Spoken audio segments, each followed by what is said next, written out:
Namaste, hello and welcome back to another video on Hamsavahini, Vajraasthra. I'm Awhona and today's video is going to be about my wrap-up for Middle Grade March 2024, which this year was hosted by Krista, Amanda and Katie. I'll leave a link to all their announcement videos and other related videos in the description box below and append a few in the overhead cards above. Now, our hosts this year had provided us with a set of challenges, and I did attempt to read one book per challenge, but unfortunately that was not possible because I did run out of time, and I have read a total of 4 books, and there were other books which are yet to be finished. So in this video, I'm only going to talk about the books which I have actually managed to complete within the span of the readathon. So do please join me further in this video.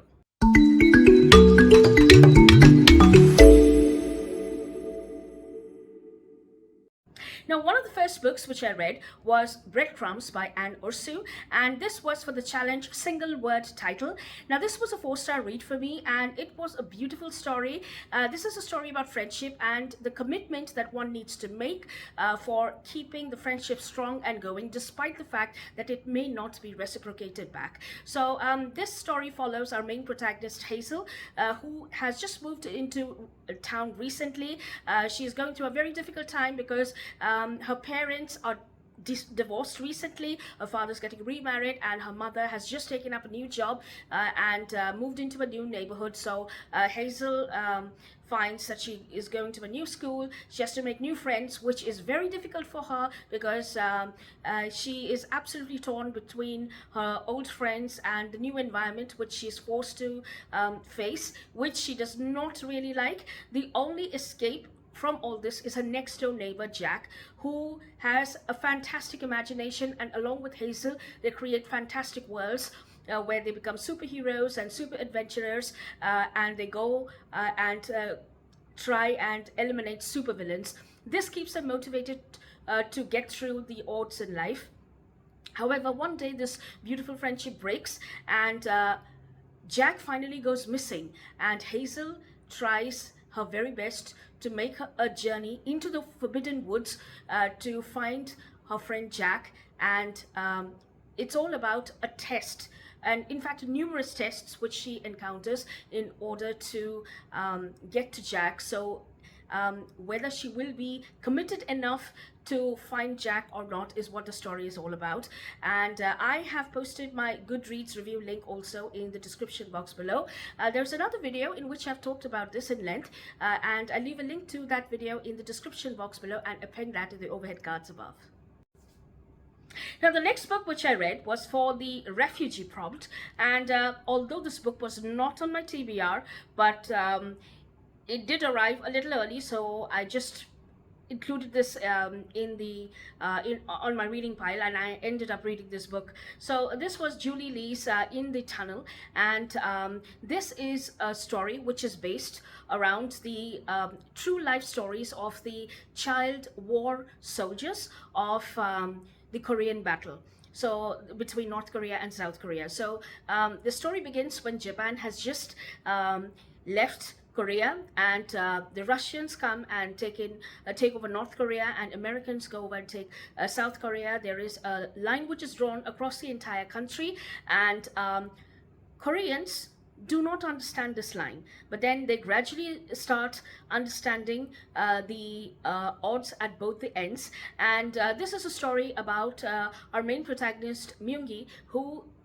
is from North Korea, but it is his journey to the other end of the country, and what it means to be a refugee in your own motherland. So this is what the story is all about: the entire struggle, the journey, the fact that there are so many calamities, as well as the trauma which is induced by the horror and the dismay which they see in front of them, but they do not have the time to recoup and understand that it's a tragedy, and they just have to keep moving forward so that they are not left behind. So It's a very interesting story. I absolutely loved it. It was a 4-star read for me, and I've talked more about this book in one of my other videos, whose link I'll leave in the description box below. In fact, it's the same video in which I talked about my previous book as well, and I'll also leave a link to my Goodreads review in the description box below, should you like to know more about my opinions about this book. Now, the next book which I read was also not on my TBR, but this was a novel which was released very early on, and this was Mary Averling's The Curse of the EelGrass Bog, and it's got a beautiful cover which I really fell in love with. And also this was for the prompt debut novel as well as animals on the cover. So the story follows our main protagonist, Kes Pedrock, who has a family business of a museum which harbors prehistoric remains of strange creatures found in the nearby swamp marshlands called EelGrass Bog. Now, EelGrass Bog is a very peculiar place, and it's very mysterious, and there are rumors that there are probably witches and goblins and magic within it. So we almost have a Harry Potter situation here, where the world is divided into the magical world as well as the muggle world. However, here we have the EelGrass Bog as the magical world, and the real world is at the edge, where we have a small sleepy town, and this historical museum is part of the small town, but nobody ever visits this museum because it's very old. And this museum was originally founded by Kes's parents, who are researchers, and they researched and brought back remains of prehistoric creatures and other strange objects, which they put up in a museum. And they are currently in Antarctica, as far as Kes knows, and her elder brother is locked up in the library doing paperwork. And Kes has long ago stopped going to school because there's a lot which needs to be done since their parents are away, and she tries her very best to ensure that she keeps the food coming to the food turning up on the plate, as well as the museum being maintained as much as possible. Now, one day there's a visitor who comes, and this visitor is a new family which has just moved into town recently, and the visitor is a girl of Kes's age, and she is in search of a map for EelGrass Bog because her grandfather was originally from this place, and there is something which needs to be saved and which he could not do so, but he entrusts his granddaughter to help this thing to be saved. And somehow it is Kes who becomes a partner to go and search EelGrass Bog and find out what is the mystery behind this thing which needs to be saved.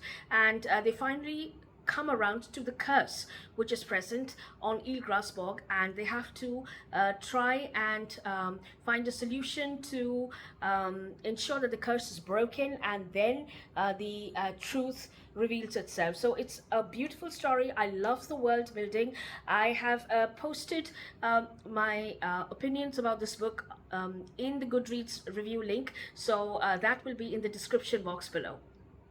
Now, the last book which I did manage to complete was the group read, The Monalisa Vanishes by Nicholas Day, and this was a 4-star read for me. This was one of the first middle grade non-fiction books which I've ever read, and I absolutely loved it. I enjoyed the way the information was shared in this particular book, and the narrative was very interesting, and the way that the information was blended in, and it was very quirky, and it was absolutely entertaining. And I think that I learned a lot more about Leonardo da Vinci from this book than I learned from the non-fiction which I've read about Leonardo da Vinci. It was very, very interesting, and I have posted my views and opinions about this book in the Goodreads review link, which I will definitely leave in the description box below.